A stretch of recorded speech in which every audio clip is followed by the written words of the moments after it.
you should have foam rolled, really loosened up a little bit. Now we want to go through a dynamic activation movement prep warm up. Really want to work on warming up the joints and getting good range of motion before we start to load. So the first thing on your sheet is a 3-position hamstring stretch. So you'll need a band or some type of strap, a towel, a sheet, something that you can take and hook over the ball of your foot. And then you're gonna lay down with your other leg straight and your toe pointed up. You're going to hold this strap with this leg straight. As long as you can keep the leg straight, you can bring the leg further up, right over your hip, flexing your toe towards your body. You're gonna hold this stretch, keeping your neck and shoulders relaxed for about 15 to 30 seconds in this position. Then you're gonna let it fall out to the side. You're gonna go 15 to 30 seconds in that position. Then you're gonna go across your body. Don't let your shoulder blades lift up, and you're gonna go 15 to 30 seconds in that position. Then you're gonna switch feet and repeat it on the other side. So that's your 3-position hamstring stretch. So straight up, let it fall out to the side, and then let it fall across your body, keeping your shoulder blades down. Really good stretch for the legs and the hamstring. Then you're gonna put that strap aside and you're gonna come up into a half kneeling hip flexor stretch. Under that knee, you want your back foot pointing into the ground, your toe, squeezing your butt cheek, your other foot 90 degrees at your knee, ankle right over your, or knee right over your ankle, and then you're gonna reach up with the hand of the leg that's down while tucking your pelvis under. Getting a nice stretch down the front of that leg. So let me turn and face you here. We'll switch legs.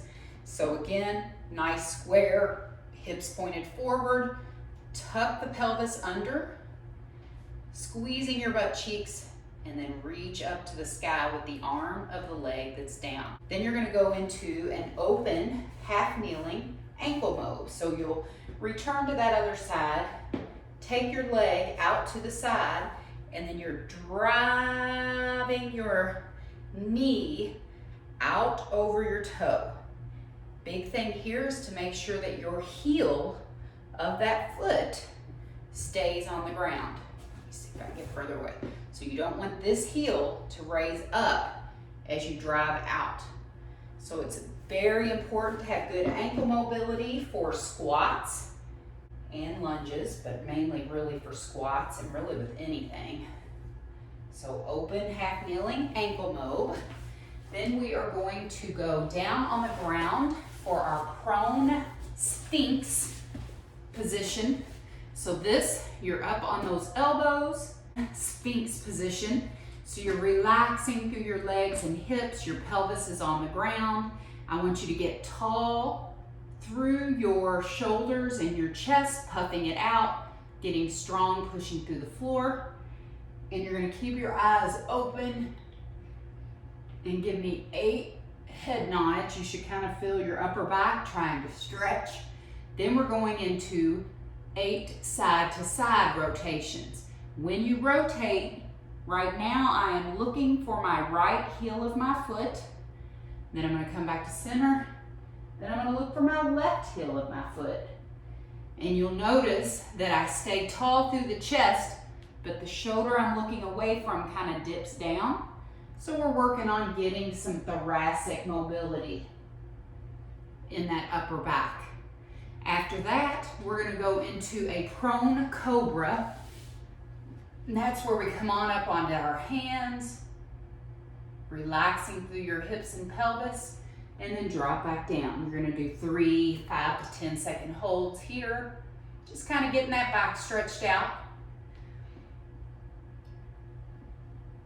Then we're gonna come on up into a push-up position, and we're going into our world's greatest stretch with a T-spine rotation.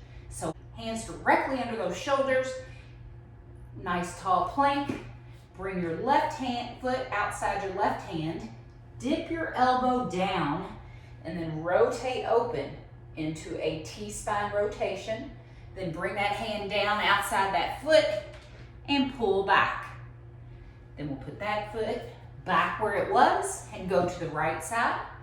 You're gonna dip that elbow down to the instep of the foot, rotate that chest open to the wall away from you, place that hand on the ground, and then pull your toe up and back.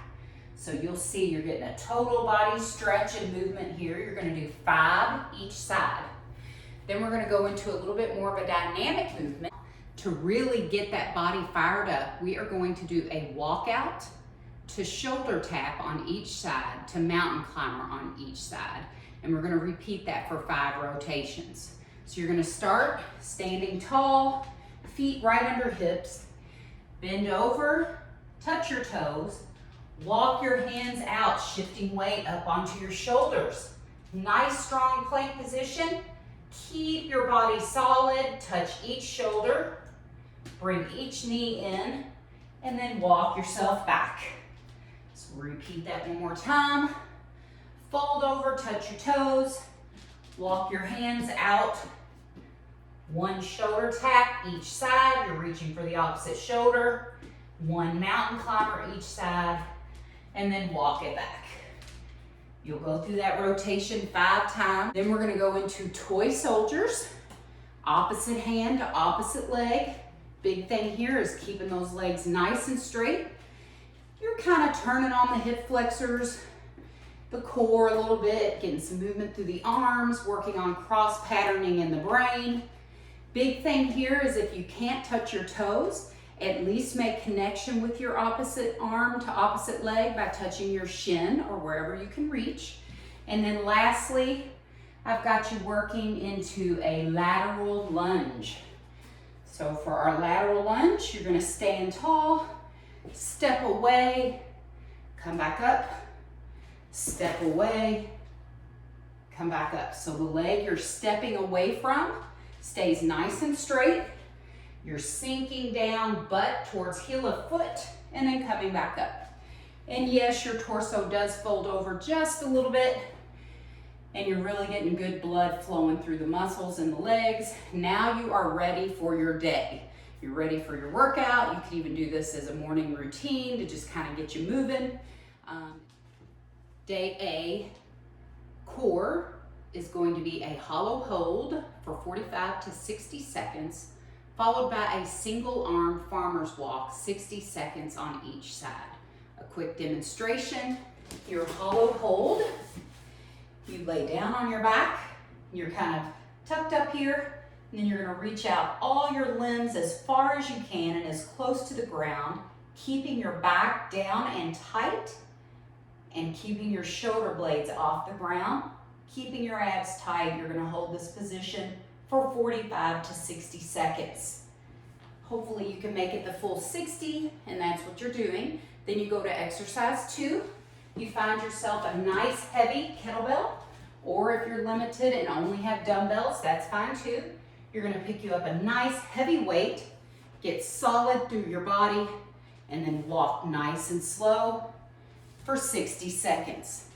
Then you will sit that weight down and pick it up and repeat 60 seconds on the other side. For my programming, I like to train for athleticism, functional strength, so that you can be strong and athletic.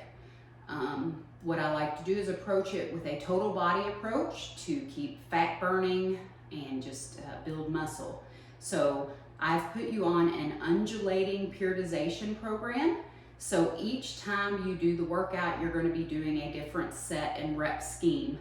You'll see on your chart that there's a white square on the day that you're supposed to be doing, and that'll point out which day you should be focused on. So you're going to do 3 sets of 10 the first day, then you'll go to day B and do 4 sets of 5.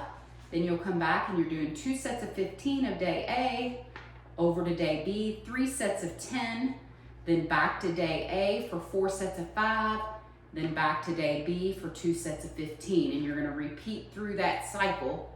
So you'll be doing this for at least 6 weeks, and then it wouldn't hurt to repeat it again another 6 weeks, increasing your loads. As you'll see, your 3 sets of 10 are a moderate load, your 2 sets of 15, a little bit lighter load, less rest, and then your 4 sets of 5, heavy load, longer rest. That's how the program works. Now, let's review your exercises for day A. For day A, strength training, your exercises are a Romanian deadlift.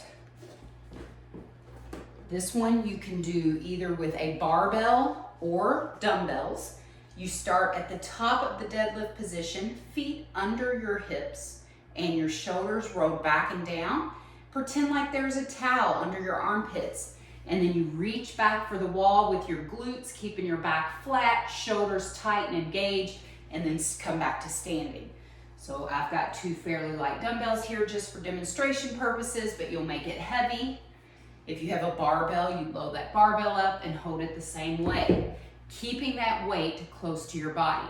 Exercise 2 is an alternating single arm dumbbell bench press. In a good position with your feet solid on the floor and lay back. Tightness through your core, shoulder blades stay down and tight. You start in the up position, bring one down and up, and then the other.